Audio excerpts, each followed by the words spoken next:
Hey everyone, in this video we want to use what we learned so far and create something that is relatively common in commercials, for example, something like drops on a glass or on a bottle. So for this I created a very simple bottle myself because it's easier to work with. If you have your own geometry, you would have to prepare it accordingly, of course.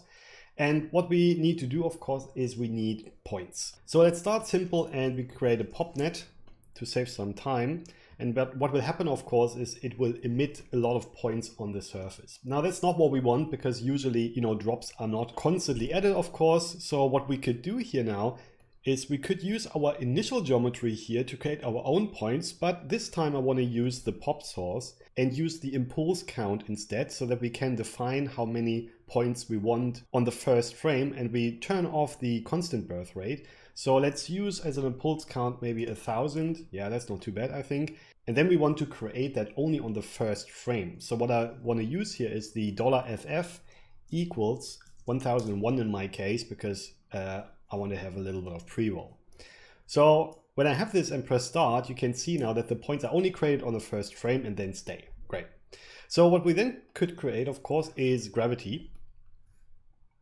And naturally, this will be a bit fast because, they will slowly move along the surface. So maybe let's try something like this, minus 0.5. Yeah, that's not too bad, but of course it's a bit simple. And before we look into making this look nicer, let's first, solve the obvious problem that the points are not sticking to the surface. Now, we already learned how to do this in the root example. So let's create a subsolver, and we want to bring in our bottle somehow. We go back to the top, and as you can see, the bottle goes into the first input. We don't do anything with it. So what we could do here is we could actually this time use an object merge. And this time I want to use the OP input path and show you how to get the input of our DOP-net, but from inside of the subsolver. It's actually relatively easy because all you need to do is you need, of course, your OP input path. And instead of going just one level up, you just go 2 level up. And that's all. And then we take this time, interesting enough, the very first input, because that's the bottle itself. We didn't do anything with it. So in this case, we can do that. If you have, a different bottle for the emission and for the collision, then feel free to use another input. But this time we can actually go directly with the first one. And then, of course, we use the ray node to stick the points to the surface, and then we switch it to minimum distance. And to be absolutely safe, let's create an output node so that we don't accidentally use the wrong output. So something like that, and let's see how that looks like. And you can see the points are now, especially at the top, that looks nice, they stay on the surface. But it doesn't really look like drops. And actually, the funny thing is, it looks okay in the beginning, but the problem is simply that they speed up too quickly. And that's the thing, they speed up. Now, theoretically, you could argue they do that, but I would say in the interest of simplifying this and really just caring about what you see directly, maybe potentially in a very short edit, then let's get rid of the gravity because we don't want to accelerate the points. We want to give them a static speed. And we can do this, for example, with a pop wrangle, and then we just set the velocity directly to, let's say, minus 0.5 in y. And then if we run this, you can see we can give them a speed that is static and it doesn't change over time. Now, of course, the next problem is that they all move in the same speed, which is very, very boring. So let's randomize that. And to make it a bit easier to read, let's put this in here and call this something like variable speed or something, and put this in our own variable here. And let's just create a random for each point. In this case, we can use pdnum because the point numbers aren't changing. We could use ID because the points come from the source first input, but in this case, it doesn't make a difference. Point numbers aren't changing. And then we multiply that with the number we had before that we liked, maybe minus 0.5. And the idea, of course, is now that every point gets a different speed with a maximum speed of minus 0.5. Let's see how this looks like. Yeah, and here you can see it instantly looks much more interesting, because each point has a different speed. It's a bit fast, so let's lower this for now to 0.25. And before we move on and adjusting the speed of them, let's actually go back and copy some spheres to it so that we actually see some drops. So of course what we will use is a normal sphere. And this time I will already use a normal polygon. There we go. And I will show you why later on.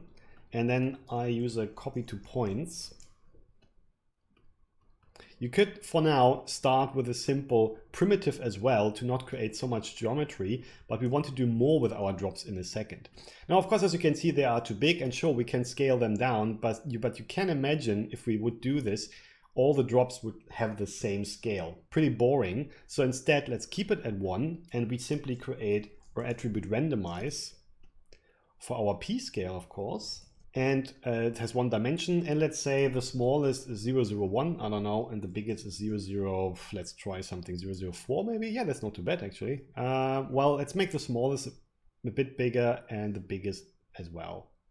So maybe something like that isn't too bad. And here you can see it really starts to feel like drops now, and they actually move.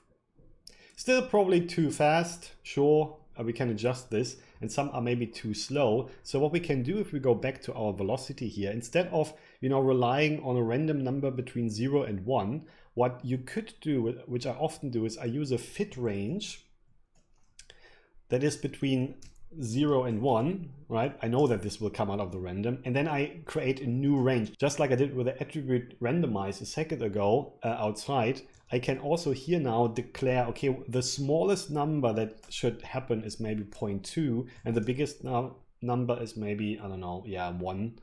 And that means nothing will be slower than 0.2. And here I think I can adjust the speed also to -2. So the slowest will now be, what did I end up with? The slowest will be 0.04, and the fastest will be 0.2 in Y negative.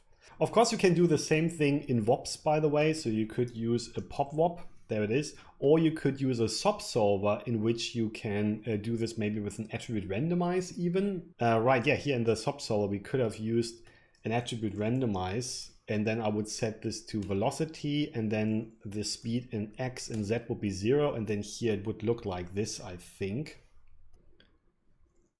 Yeah, I think this would be the setting if I would do the same thing with attribute randomize.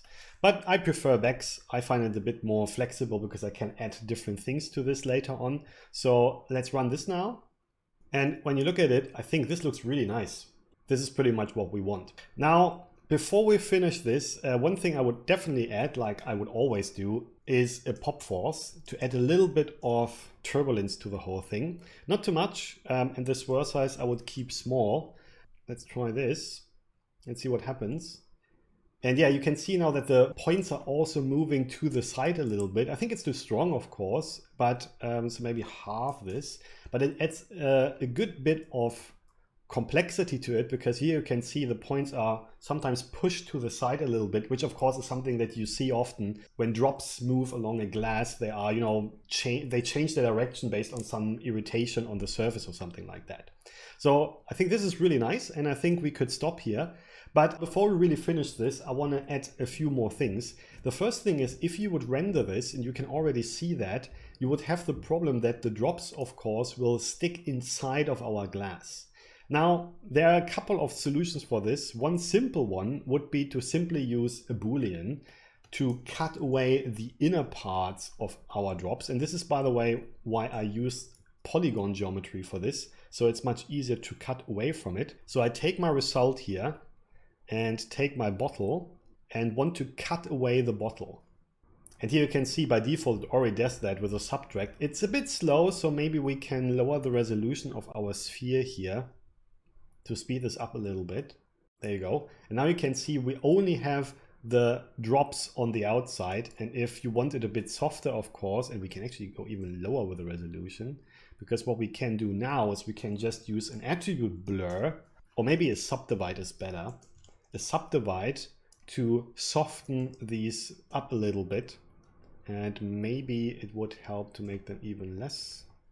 Yeah, something like that. So low resolution, and then we subdivide them. And this will also create a little bit of this, which is, to be honest, a pure coincidence, a little bit of those interesting sticky shapes that you sometimes see on drops. And to be fair, now it becomes really slow. So we would have to cache this or something. But there's another thing I want to add to this. besides that. And for this, we can even skip the subdivide because this will be integrated in the next step. What I want to have is when the drops in reality come close to each other, and I'm looking for a case where we can see this. So maybe here. So when drops get close to each other in reality, of course, they become one big drop. And we've seen before how to do this. The trick is that we just convert our polygons into SDFs with a VDB from polygons. So let's make sure that we have a resolution that makes it possible to represent those. So in this case, they might need to be a little bit small. And then with a convert VDB, I can turn those back into polygons. And this results in combined shapes. And we can see this in other examples as well. So here a little bit on this one and also over here. So this creates a really nice fluidity effect of the whole thing. And let's see how this looks like when we run it. Again, it will still be a bit slow. So let's maybe quickly flipbook this. Okay, so here it is. And it is a bit fast now, the whole movement, but you know, you can adjust all those numbers to your liking. And what you can see here is why they don't stick together. It's a nice effect that, you know, drops when they come close, you know, merge into one like here. This will look nice when you render it. And also you will see that when all of this is refracting, then it's really important that you don't see the spheres go inside. So as you can see, this also covers, you know, the subdivision part in one go, which is nice. You could also play around with the adaptivity and the resolution, all that. And one last thing, if you want this to look a bit broken up like in a reference, one last idea, let's just add a mountain node on top to deform those drops to make them look a little bit, you know, less spherical. And I already figured out a couple of numbers here. So the amplitude I think was 0.02. And the element size, very important, has to be small. So something like that. And then you can see it deforms our drops to maybe make it look a bit more realistic. And if you run this, maybe we can add an additional layer of complexity. And this could then look something like this. It's not perfect, you know, but I don't want to spend too much time on adjusting the numbers. You get the idea, you know, it's all about the concept. We saw a lot of things like we can set our velocities ourselves. We can use the ray node to stick something to the surface. And then we can afterwards even, you know, bring the drops together via VDB and even then deform it with a mountain node. So a lot of interesting techniques. So anyway, I hope this is helpful. Thanks very much and see you later. Cheers.